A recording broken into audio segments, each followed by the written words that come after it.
Okay, good morning, people. So, last class we had looked at different evidences in the process of biological evolution, and before that we had looked at this biogeny and cognogeny, like how a particular organism completely evolved into a complex multicellular organism. So that is what we had looked at, and then where is it? Yeah, and then we had looked at what were those different evidences in the process of biological evolution that can be utilized to identify a particular organism that was at one time point existed on the earth, and there were different such forms that can be used. Now we are going to go into how do these fossils they are classified as per their ages. So that's what is dating of fossils, or determining the age of the fossils.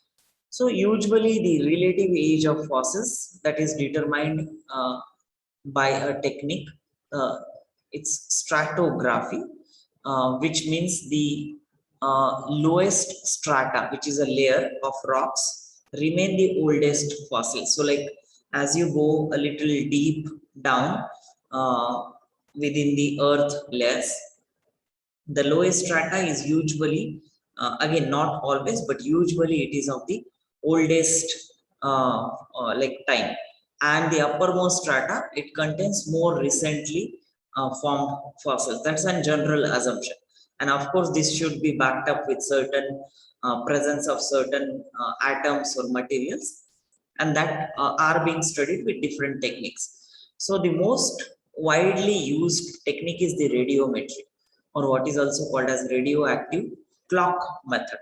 Radioactive clock it is called so because there are specific what we say half-life kind of techniques which are used for this radioactive material. Half-life is something like a particular radioactive compound which will degrades to its half of its potential, and that is usually the half-life of a particular radioactive material. So the method of this radioactive dating for absolute dating of the fossils. Absolute dating means like trying to identify as close age of that particular fossil as much as possible. And this was introduced by this guy called Boltwood, and this started like way back in 1907, and this was based on the obviously fact that degradation of radioactive nuclei into a stable non-radioactive element by losing electrons. Now again this is like kind of physics part. You can ask your physics teacher to explain this process, how does this radioactivity happen.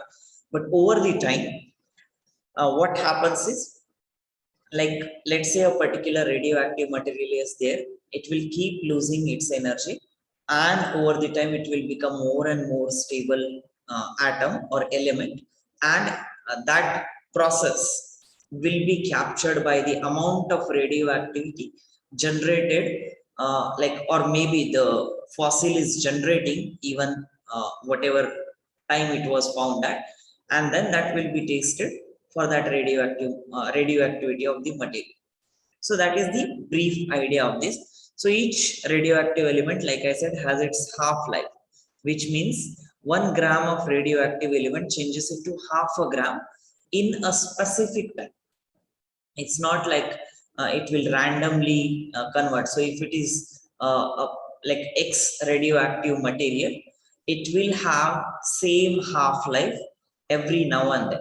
It will not change to a greater extent, of course, by any other situation. So, and this is fixed for each radioactive element. So we know half-life of quite a few radioactive elements. We'll see that as an example here now. So for example, uranium 238, that changes to lead or Pb206. So I don't know how many electrons are being changed and so on, because I didn't go into that technical details. But yes, that is one example, and the half-life of this is 4.5 billion years. You can imagine how much time does it take. It is essentially like, let's assume, because we consider Earth as 4.5 billion years old. That's when the Earth is formed.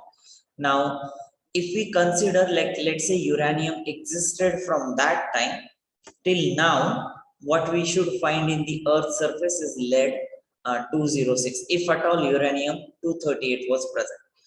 At some places it might have been found, uh, and so on, but that is the half-life. Another example of this radioactive element is radioactive carbon C14, which is radioactive material, changes into non-radioactive isotope of carbon 12, which is commonly found into in these many years, like 5,730 years. That's the half-life. So based on these many number of years, we can easily calculate how much of the carbon of C14 has been converted into C12. And based on, again, these are just two representative examples. There are quite a few more. Like, you might wonder, is there something in between this? Yes, of course, there are quite a few other elements which have half-lives ranging from few millions to few tens of thousands of years, and so on. So based on those half-life, usually these radioactive elements, they are checked. So again, within this, there are various methods are used to determine. So first one is the uranium lead dating method. The name itself says, the first example that we saw of the half-life, that conversion of uranium to lead 206. These numbers, they are important because that is what indicates the radioactivity or non-radioactivity. So the amount, because I'm emphasizing on these numbers because the kind of questions in MCQ can be, which of the following uranium isotope or radioisotope is being used in the fossil dating, and then you will be given an option of like uranium 238, 239, 206, so whatsoever, right? So there you have to correctly identify these ones. So in this uranium lead dating method, the amount of uranium 238 and the amount of 206 lead in a given rock is estimated accurately, again based on the radioactivity. And there are so many instruments which you can simply keep a sample and they will tell you how much of the radioactivity is there. And then the age of rock is calculated on the basis of half-life. That means how much of this is present, how much of this is present. That means let's say there is 50-50 degradation in this is 50% of uranium has been converted into 50% of the lead, and that would indicate the age of that particular rock will be 4.5 billion years. So accordingly, if the uranium has been degraded to almost 60%, that means 60% lead is there and only 40% uranium is remaining. I mean, that is of the 238 uranium. So in that case, that means it is like more than 4.5 billions of years. I mean, that can be calculated, of course, but yes. So that is the approximate way that I am telling. But yes, there is a foolproof way of calculating on the basis of half-life. And this method can also be used to determine the age of the rocks and fossil because of a very long half-life of the uranium. So based on, like, if again the assumption there is the uranium 238 is present in since the earlier times. So that is the assumption that is being, not always, not all the rock layers will have the uranium, even though they are from the earliest time period, right? Because they might have gotten converted to some extent, they might have dispersed to, or the changes of layer might have happened on the earth's surface, so the upper surface might have gone like shifting of the layers. So all of these factors, they need to be considered before doing this uranium lead dating method. Then the second method, that is the radioactive carbon dating method. In this, instead of what we had used uranium, instead there is carbon 14 that is used. So the radioactive carbon, that is C14, is used for determining the age of fossil, and this was actually suggested by this Libby guy, W.F. Libby, and this came in much later, that is almost 1950. So C14 is the radioisotope of carbon C12 with a half-life of 5,730 years. And when the bones are formed, the small amount of C14 is incorporated and its amount remains constant throughout the life of an organism. Now, this may not hold true in all the organisms. This was true at earlier time because the carbon that was present at that time was of a C14 nature, and that is when it is easier to determine. If you ask me that is there C14 present in human, I would say I don't know. But most likely it is not, because most of the carbon has been stabilized, whichever is present within the environment. But from the earlier times, if that carbon is still going around within different organisms, then obviously yes, it will be there. So and again, like the half-life of these C14 carbon, or rather the radioactivity will be checked of the C14 carbon, and that will calculate how much of the C14 is left, how much of the C12 has been formed, and that will give certain idea of the age of that particular sample. So, yes. So like why will C14 not be there? Like, so you're saying that it's reducing. Yeah, because it's more stabilizing. No, it's like you can imagine the number of years, and I'm saying may, it may or may not be there. Okay, okay. So upon death, the radioactivity is gradually lost, and upon death in the sense, because obviously that carbon gets sequestered, sequestered as in it gets converted into different forms, like by the different organic processes, and you know now, like respiration, glycolysis, all these are organic processes, or even putrefaction is type of organic process. It's just degradation process. So there are so many processes that are happening. So the radioactivity is gradually lost over the time, and that is like obvious thing as well, because the atom will try to become more and more stable. And by determining the amount of radioactivity within the bones, it's possible to calculate the approximate time of death of the fossilization. That means when the fossil was formed, that would have been the death point, right? We don't know how long that creature would have survived. Approximately we can figure out, but still it's mostly the time of existence at the death point. So that is the radioactive carbon dating method. And of course, most of the fossils, they would have happened after the death of an organism. So that is quite obvious that you will only get the point of the death, and from there onwards we are calculating the number of years.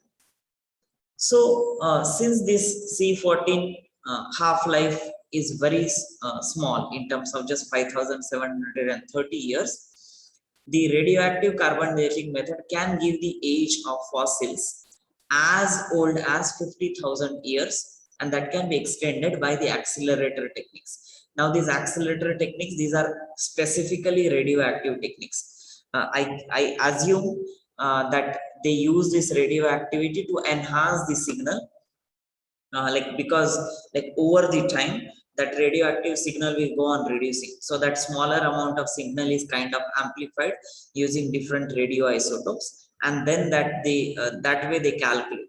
But that is again, we don't have to go into that much detail, because I feel this topic is not at all important here. But yes, what we need to know is the carbon 14 is used for dating. Its half-life is somewhere, rather its half-life is 5,730 years, and that can be used for different dating of the fossils. Then the potassium argon dating method, again similar. This method is recently used to determine the age of the earliest known hominoid fossils. Hominoid is that whole of the ape category. That there is a family called Hominidae, from which all of the monkeys, chimpanzees, and even including human, they belong. So That is the earliest known form of the human, I would say. And to date or to identify the ages, these potassium argon methods are used. Again, potassium and argon, these are relatively, sorry, potassium, one of the form, I guess I forgot the number of this potassium, but yeah, you can just Google it. 40. Yeah, the radioactive form you are talking about. Yes, sir. It's potassium 40. So otherwise it's 13, 39 or 38, something. So normally it would be. So I don't know. I'll have to check again the normal one. Fine, but yeah, so it's like again the radioactive form of potassium is used so that it stabilizes, and the half-life of that potassium is 11.6 into 10 raised to 9 years. So that much is the half-life, which is again relatively quite long, and we know there are millions of years that hominoid or this ape category has been existed on the earth. So it becomes easier to use specific method. So it's also which species of the fossil we are looking at. Based on that, a particular radioactive material technique will be used. It's nothing but just we use that specific radiation wavelength to calculate the age. Then there is So like put like carbon 14, there is a specific amount of potassium that's found like in a body, or you, what do you mean by in a body? like for carbon 14, out of like some particular number of normal carbon molecules, there is one atom of C14, right? And it has a uniform distribution. So is that the same thing with potassium? In general, yes. But like again, like I said, I don't know the present scenario, how it would look like. But if you go back to those species from those era, like even if you talk about a million years ago, or even from that dinosaur category of era, that is Cretaceous period and so on. So there I would assume this would be more or less equal in the sense what you are referring to as one molecule of carbon 14 within other molecules of C12 or so. So and so like I had one more question. Doesn't argon doesn't it escape as a gas? It does. It's a inert. Yes. So like it won't react and it won't form ions and stuff because it's very stable. Yeah. But it just escape, right, from the body. I would assume so as well because it's a gas. I don't know if it has some special property otherwise, or you never know that this argon isotope might also be found which has different properties. It may not be radioactive, right? So that way also it is possible. Okay. Like we know there are like isotopes of particular element, and all of them need not be radioactive. Yes, sir. Like so something like that could be there which would have different property than argon gas itself, but again that's my assumption, I'm not sure about it. so, but don't chemical properties depend on the number of electrons rather than the number of nucleons? Yes, but then being in the gaseous form and being into gaseous form which is charged particles or something of that sort I'm talking about, or even I don't know if it will have a totally drastically different properties. Okay, so sir, like I was thinking that like in like datings of radioactive elements like these, if argon if it goes away, then this method will fail, right? But that is when I said it's not like what we are thinking of. Like I'm sure there must be something which we are missing here for sure. So it might be retained in the cells in some form. Yeah, actually, wait. Let's just quickly check. Okay. So like, do like normal cells have inert gases, like in small amounts? Where? Like normal cells, like can it keep, like can cells like keep Doubt. them? I don't think so. I don't think So so. like even I was searching for like this dating before. Like I asked you a question about reliable methods, and it mostly said about rock. So I didn't find any human dating in this. I only found rock dating. So potassium argon dating in rocks. Yeah, so it's mostly for the fossil samples of the rock. See, for human sample, like we will not use argon or potassium or argon type of sample. So that's when I said, It has a long half-life, right? So that way correct, can but the older stuff. yes, if at all the sample has that particular element, then only we can use it. So, but I heard that like potassium 40, it's more abundant in the body than C14 I would doubt. as a radioactive element. Uh, but why would potassium 40 be more abundant? Potassium will be abundant, that I can understand. Potassium 40, I doubt if it will be abundant, because regular potassium will be required for the whatever that sodium, potassium, ion channels and stuff. And also see here it is written, I would believe now this Wikipedia fact is true. The decay product argon 40 is able to escape the liquid rock. So that means it's going as you are saying, but starts to accumulate when the rock solidifies, that is recrystallizes. So that's what the answer is for your question. The argon will go, it's saying recrystallized. I don't know how would that happen. Maybe it's just kind of entrapment of this like argon gas. Okay, I'll search it up, sir. Yeah. So then there is this again quite relatively new technique. It's called electron spin resonance. This is something like spectroscopic method. I'm not sure if you have learned of the spectroscopy in physics or chemistry, either ways. But this technique, which is also called as electron paramagnetic resonance. So in this method, the electrons in the fossils, they are displaced by a natural radiation, and then they are entrapped in the remains of the sediment.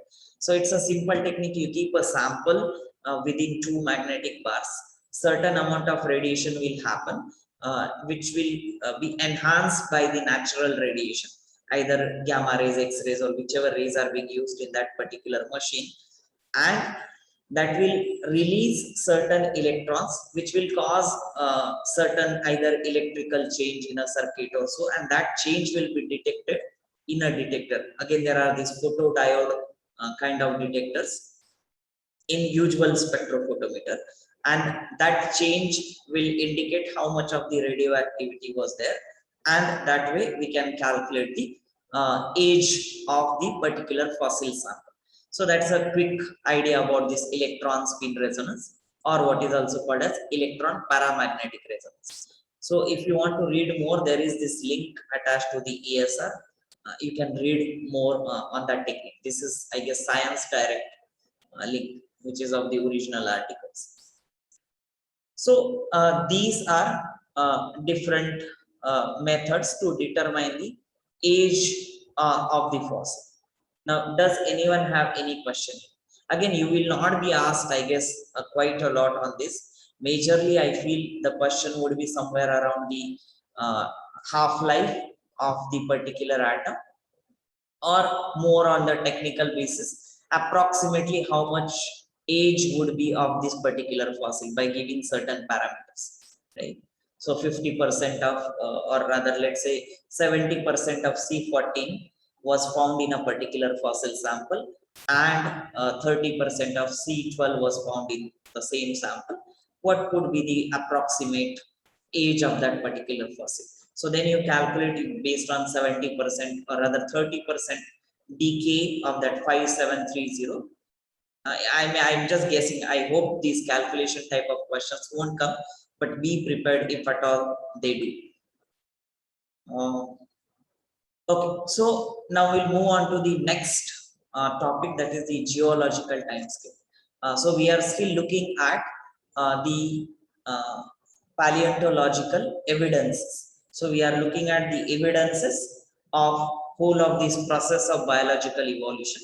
So first part we looked at was the study of fossils within the paleontology. So after that, what we are looking at, what is the use of this fossil study? Why do we have to even do it? I mean, identifying the age, but what does it tell us? So that is why we are coming to the next topic, that is geological time scale. That is the time scale through which Earth has gone through. Uh, so by studying different types of fossils in different rock strata, strata means layer, which I mentioned earlier, and determining their age by radioactive dating method, geologists, they have constructed a geological time scale, or which is also called as stratigraphical scale. Stratigraphical because, like I mentioned earlier, the oldest or the deepest layer will be the oldest one, and the superficial layer that is on the top, they will be the most recent one, and that is again a general assumption, not everywhere it need to be same. So this scale is the calendar of Earth's past history, indicating the evolution of life through the time that is recorded in the sequence of rocks. And why we are emphasizing so much on the rocks? Because that's the most constant, what we say, material that has existed throughout the period of evolution in terms of elements that it contains or composition it contains, also the kind of fossils that it preserves and so on. So in all the sense of living as well as non-living matter, this rock or the layers of the earth, they are very, very important. So, Huh? but like in the last class, didn't we say that like you can't find the age, like you know the age of fossils through rocks, like because rocks might be much older. No, what we said is, now here what we are talking is the age of the rock itself. We are So not. yeah, but most of them will be the same, right? So let's just say rocks were formed like 4.5 billion years ago, Earth was formed. After some time, let's say it cooled down and formed rocks. So rocks have existed from that time, and here they are just arranged in a particular order, right? But like they were formed at the same time, right? We can say when the lava cooled down, No, it but cooled down all over the Earth, right? At the same time. composition would have changed over the time. No? Like lime rock would be more recent than the other volcanic eruption rocks and so on, right? So I guess the composition is much different when we talk of these different layers and even the rocks within. So, but doesn't it work in a cycle? Like the volcanic rocks will turn into sedimentary, which will turn into metamorphic, and which will again turn into volcanic. No, but once the volcano has cooled down, there is no more volcano. It's like again a stabilization process. Rarely in those cases where the inner content is still burning and that comes out another volcano. But that forms another layer over it. Usually it's not the same material that is like formed within the volcano. So, like, what I mean to say is that, like, even if different types of rocks are there, how can you know the age? Like, one like that same limestone may have been formed 3 million years ago, or it may have been formed like 1 million years ago. So that is when we combine these two or three more techniques to identify and to say that both of these things would have happened at the same time. So for example, we identify a rock which is maybe millions of years ago it was formed, right? It will Yes. have certain what we call as radioactivity, any of Yes. the element. And if the sum of the fossil which is, let's say, 10,000 year old, and Yes. that fossil was in that, so we'll try to like check the radioactivity of both of these materials. It's not just fossil or not just rock, but we individually identify and then we put it in the geological time scale. Okay, what could be the event which would have occurred at that particular time point that this particular fossil was entrapped within this particular rock? type. So, like, if we take them differently, we'll know the age of the fossil and we'll know the age of the rock. And they may be close or they may be drastically different. Different. So, and it might also be that, like, the top strata, that rock, like, most probably the fossil in the top strata will be younger than the fossil in the bottom strata. Right. But, like, since the rocks were formed like a long time ago, the rocks on top might be like older than the rocks below, because that's we are just rearranging the rocks that were already formed, whereas organisms were formed in a certain order. So again, in that case also, most of the places on the earth were still burning, and they are still burning in terms of volcano. You would know that, like a place in Italy still has a very much alive volcano somewhere. I don't remember the name. Yes, sir.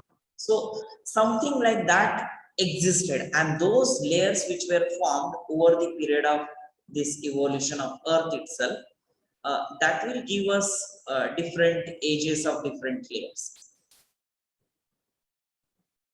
I forgot what was the question. No. So, like, I was just asking that, how would you know the time scale of like the fossils when they are in a series of like 10 different strata with rocks? I guess it's just the extrapolation of values of individual either fossil or rock and then trying to match it. That's the way it is being done.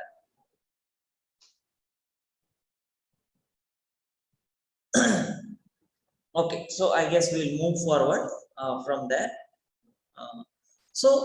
This scale or this geological type, it was developed by Giovanni Arduino, and this happened way back in 1760. That was not so well defined, but yes, very much a structure of this geological time scale was given by this fellow. So it is estimated that Earth was formed about 4.6 billion years ago. Somewhere you might find this figure rounded to 5 billion years ago. And the life on the Earth originated about 3.6 billion years ago. That's almost after 1 billion years after the Earth was formed. That's when the life started coming on the Earth. So the period in I saw a documentary that said that they found the like last universal common ancestor 3.9 billion like dated.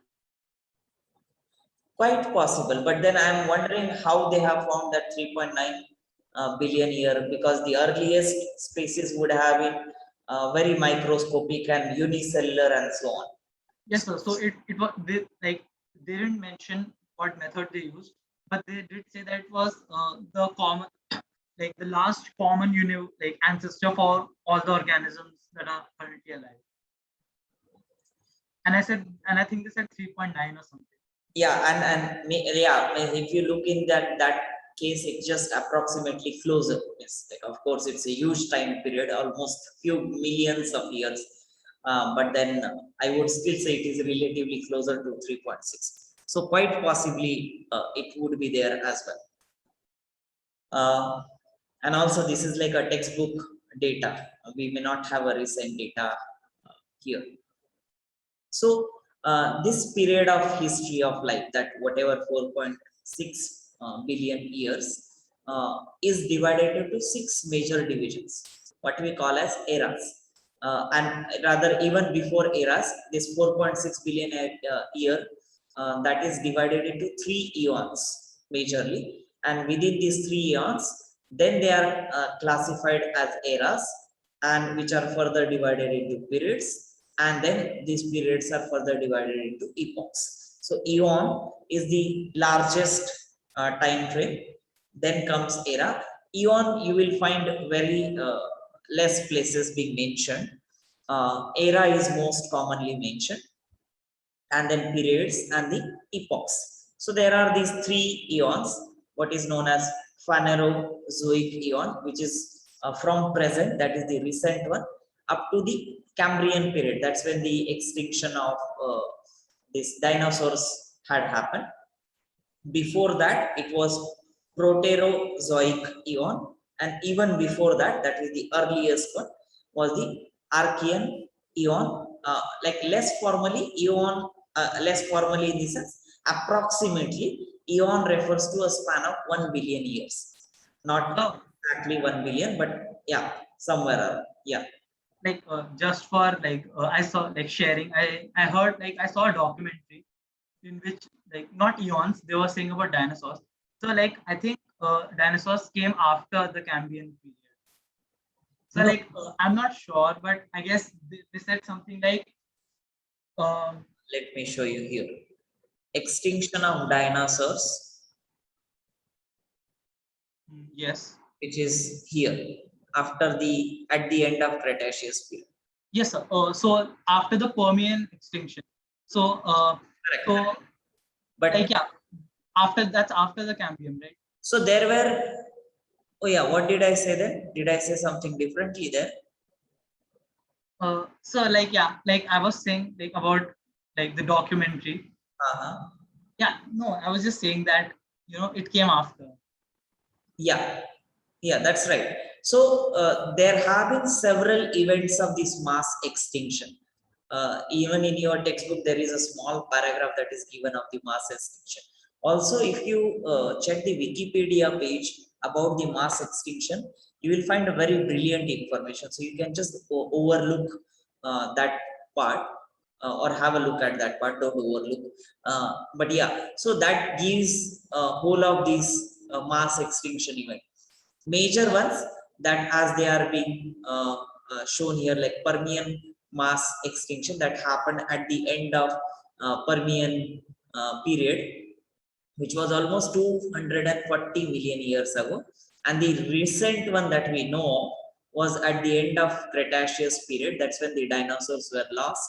This is somewhere around like, I guess, 60 or 50 or 60 million years ago. Usually it is roughly said at 60 million years ago. But yeah, that value can vary from reference books to some, but approximately it's around 60 million years ago. That's when these dinosaurs were lost, which is also at the end of Mesozoic era. So that's what I was saying. There were these 4 eons, rather the 3 of them. Uh, like Hayden is not considered as eon, but again, that's like the even the earlier part of the Earth, whatever it came from. So the first eon is the Archean, then Proterozoic, and then Phanerozoic. And then this Phanerozoic is divided into different eras. And of course, they are like Proterozoic and Archean are also divided into different eras, but that we are not looking at such because it's too many names. Again, you are not expected to remember all of these. But yes, main ones you need to remember. For example, Cretaceous period or Jurassic period, this you will hear quite often. Also the Permian one to some extent, and the Cambrian one. These are like quite commonly known eras, and for obvious reason because they had certain specialities. And so you need to just have a look at this and like identify which era is where. Again, one of the obvious question that could come from this geological time scale is the sequencing, right? Which was first and which was second and so on. So that way, maybe you can find some trick to remember these first letters and so on, and then create something, or it might be available on the internet otherwise. So that is the whole of the geological time scale. This is just a kind of animated image where they are talking of different organisms that existed or that are still existing, I would say, some of them over this different period of time, or they have been modified into something that is existing now. So that is what is this picture about. uh, okay, do you have any question here? And like, yeah, there are actually quite a few documentaries also available, especially the evolution with respect to the geological time scale, not the evolution of a particular species also, but of the earth itself. And then there they talk about different events of mass extinction, different characteristics of eras as well as periods and so on. So that also you can have a look at So like what era is right now? this one. So we usually call it a Cenozoic. era. But so there is something else as well which I forgot to check actually. So the current epoch or even the period has a certain name which I forgot. Maybe I'll check it in the next class and I'll let you know. Most likely it is Cenozoic era, that's for sure. But there are these special names for periods and even the epochs. So even the epochs, as far as I remember, it was 26,000 years or so, which I forgot now because one epoch is equivalent to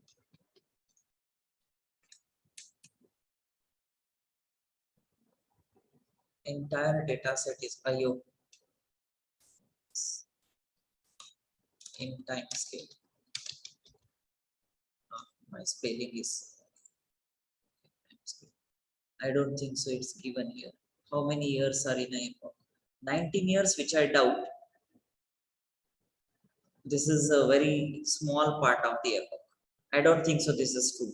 But yeah, we can, I mean, like we can always check it out later. But yeah, something like that. Like there are the specific terms which I'll share it with you in the next class. So that is about this geological time scale. Just a small topic in terms of the significance of fossil study, why it became so important to study fossils. So the different evidences from this paleontology, they revealed the existence of life in the past and also led to the conclusion that which species came after or before of which species. So the whole course of evolution with respect to plants and animals, that was also given by this fossil study. And so the distribution of the fossils in successive strata, like what we already discussed, that ancient fossils were present in the bottom rocks, and they were very simpler organism compared to the most recent one, which are highly evolved in terms of fossils and also in terms of whole of the organism structure, which are found in the upper strata. So that gives a certain idea about how the organisms they evolved, from which creature they became which organism and so on. So that data is given due to the fossil study, and also it provides a missing link or what is also called as transitional forms. This is like we know that something existed earlier, we know something exists now, but how did that transform? Did that transform directly, or was there some others, or were there some other species living in between? That is what is kind of missing link. So the transitional fossil organism, transitional, that means between a connecting fossil between present as well as the past, which possesses the character of two different groups of the present day living organism. They are called as missing links. And also within the present day organisms, there are quite a lot of diversity. So to identify whether they have a common ancestor, which is again a part of evolution, that is also included in this missing link or transitional forms. One of the very famous example, I guess we had seen this example last year also for some reason, I don't know why. That is this Archaeopteryx lithographica, which is the connecting link between reptiles and bird. If you remember this structure, this was the fossil which was found somewhere in Germany, Sonnenhofen, I guess, that I'll show you. And this was the organism. This is like kind of modulated form of that fossil. So this is the original fossil that you see on the right. And these are the different structures which are labeled for this particular organism. So that is Archaeopteryx lithographica, which was the connection between the two main categories of vertebrates, that is reptiles and the birds. So is that an actual fossil? The diagram does there? Yeah, it is an actual fossil. So so it was found by this Andreas Wagner in 1861 in the limestone rocks of the Solnhofen in Bavaria, Germany. And these rocks from the upper Jurassic period, that's almost 180 million years ago, So again, Upper Jurassic is this part, lowest part in this time frame, which is like somewhere here, which will be 180 million years approximately. And the size of this Archaeopteryx lithographica was actually of a grow size and had both reptilian and avian characters. So if you look at this diagram, and also I have this one slide which talks of different reptilian and avian characters. I'll come to that. But if you look at this diagram itself, it looks more like a bird, but it had also a reptile-like feature. So what are those? So the reptilian characters, there were presence of teeth in the jaws, fingers having claws, or long tail with the free caudal vertebrae. Caudal vertebrae is the last part, and which was extended with a free vertebrae, because that is the typical characteristic of reptiles. The last vertebrae which is there, which is extended, as well as it is forming like a long tail. Presence of scales on the like skin, I would say, not skin as such, but the outer surface of the organism, and the sternum without a keel. Keel is again that's extension of the sternum, which is present mostly in the reptiles. I guess it should be there somewhere. Okay, let me just show you in one of the diagram. So sternum without keel images. So I don't know. Here it is not there. Okay, I can't identify it here. Yeah. So there is this fulcrum or like a V-shaped bone, which is called as wishbone. Next to that, there is this keel bone, right? Keel-shaped sternum. This is the usual characteristic of the bird. So that bone, where is it? So this particular bone was absent in this particular organism, which was more like a reptile characteristic. And then in terms of bird-like characteristic or avian characteristic, there was presence of feathers on the body, because that particular fossil structure, like if you look here again, these wing-like structures, they were present, which is very much apparent here, right? I don't know, yeah, if you can see this part, which were feather-like structures. Then forelimbs modified into wings, jaws drawn into a beak, like this whole of the jaw structure, which is clearly shown here, that was kind of protruded forward, more like a beak within, like up after the jaw structure. That's like a very typical characteristic of bird. And the presence of V-shaped furcula, or what I showed like a wishbone. Like all the birds next to or below their neck, they have this V-shaped bone just below their wings. And the limb bones and girdles, they are bird-like. All the limb bones, that means the leg bones, and the girdles, that is the joints of these leg to the whole body structure, skeleton, that were bird-like. So these were some of the characteristics which were present in this Archaeopteryx lithographica, and that is one example of missing links. For today, we will stop here. There are quite a few examples of these missing links. Maybe I will just show you with the picture in the next class. Does anyone have any questions so far?